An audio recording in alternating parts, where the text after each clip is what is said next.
Hello guys, welcome to my channel. The less is more. So today we are discussing the Hindu newspaper, and in that newspaper the section that is text and context. Okay, and today is also a kind of new topic which is related to the PSI or optional of the UPSC, political science and international relation. So I thought we haven't discussed any optional related topic in our channel, so I thought let's take this topic today. So let's start the topic directly. The title is The Role of Organic Intellectuals in Challenging Capitalist Hegemony. The role of organic intellectuals in challenging capitalist hegemony.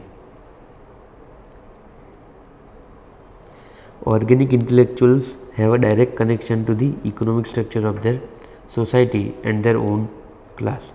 They remain connected to their class and work towards raising awareness of their class, social and political roles, aiming to foster unity. The concept of the organic intellectual was introduced by Italian Marxist Antonio Gramsci in Prison Notebooks, a series of essays written during his imprisonment by the Italian fascist regime in 1926. The concept is one of the most important components in understanding Gramsci's philosophy of praxis. For Gramsci, revolutionary practice, that which can successfully challenge the foundation of capitalist society, was possible only through a sociological understanding of the complex nature of the relationship between class, power, ideology, organic intellectuals, hegemony, and the state in capitalist society. Intellectuals are an important component in the functioning of capitalist society. So, intellectuals are an important component in functioning of capitalist society as well as for revolution due to their capacity to influence people. While the general understanding was that intellectuals were scholars who engage with philosophies and mingle only with the cream of society, Gramsci discussed their role in educating the masses. Organic intellectuals are those specific intellectuals who could help build awareness among the masses, as they are intellectuals who rose to the professional standing from a social class that typically does not produce intellectuals and yet remain associated with that class. Unlike traditional intellectuals, hegemony as a mode of power. In his observation of modern states, Gramsci recognized that after the mid 19th century, that is 1850, the state did not rule and control the public through coercion and force.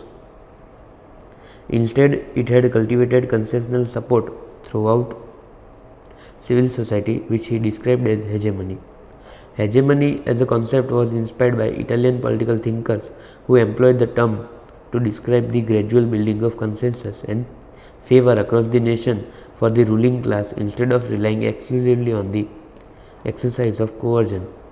Hegemony was the consensual domination of the masses by a social class which successfully expanded its influence and leadership across civil society. Army, law, police, and other forms of control and threat were only employed during a crisis of command when spontaneous consent from the masses failed. By trying to keep this consent intact, the state could no longer be separated from civil society. The state became a combination of political and civil society and functioned as an ethical educator that molded a specific way of life for its citizens. Therefore, the making of educational and religious institutions, media persons and groups that influence civil society became essential to maintain power. Moreover, the state also needed to win over potentially hostile or volatile groups and appease the dominant classes. It is here that intellectuals play a major role. According to Gramsci, in a state struggle for hegemony, Intellectuals had an important role due to their capacity to influence civil society and gain the consent of the masses. They are used as the tools of the state to maintain their hegemonic power. The function of intellectuals. Moving beyond the conventional idea of intellectuals that only included specialists who worked especially with ideas, Gramsci included all those whose social function was to communicate and educate the non-specialist. They were not limited to artists, scholars, and academics who preserve and organize culture in society, but also included functionaries like bureaucrats, administrators, managers, and politicians. He further divided them into two categories according to their association with class. Traditional intellectuals, such as clergymen or philosophers, represented a former historical stage, and though they retained social prestige due to their position as organizers of culture, they were not directly linked to the economic structure of the society and did not affiliate with a particular class or political discourse. Organic intellectuals, on the other hand, were intellectuals who had a direct connection to the economic structure of their society and their own class. They remained connected to their class and worked towards raising awareness of their class social and political roles, aiming to foster unity by spreading awareness among the masses. Their interests were more closely aligned with that of the dominant classes they identified with, as opposed to traditional intellectuals.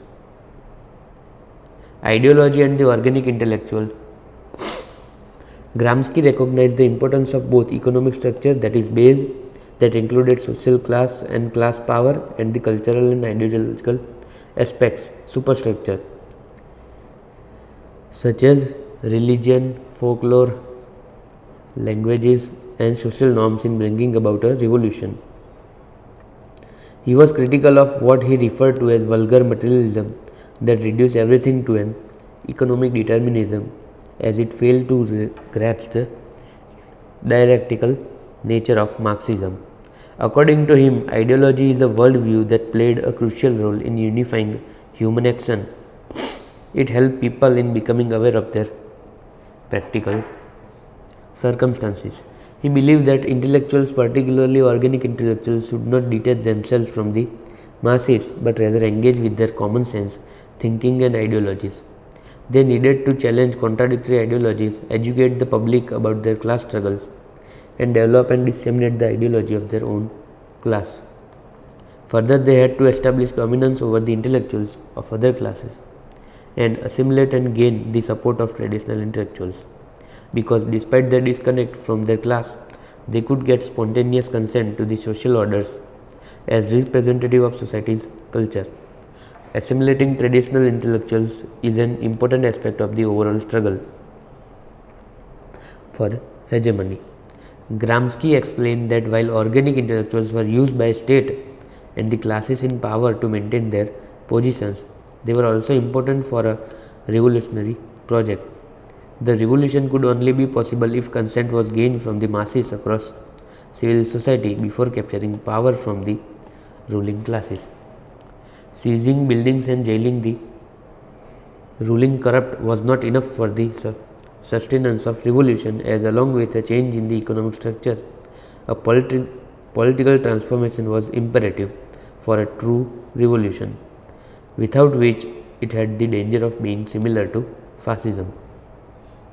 Intellectuals, by understanding the ideologies of the people, especially the working class, could educate them about their social class and empower them to transcend their roles as workers who were dominated by the ruling class to become politically conscious agents driving the revolution forward. Okay, so this was for today, guys. Today we have taken this optional topic, that is hegemony and Gramsci. Okay, if anyone have the PSIR as optional, then they would understand these much more, because these also include some many vocabs related to the PSIR.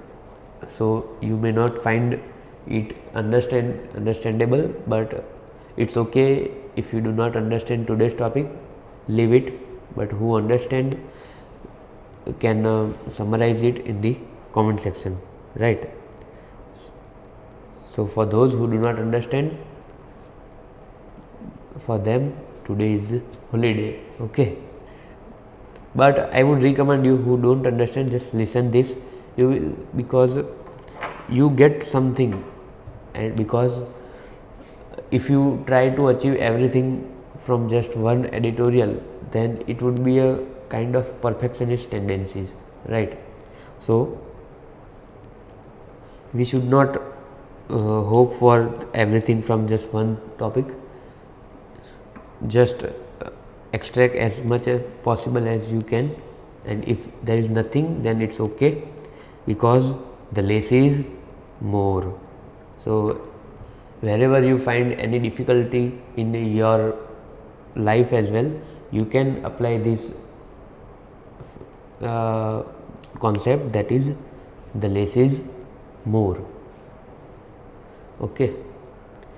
So this was for today, guys. Till then, bye bye, signing off for the day.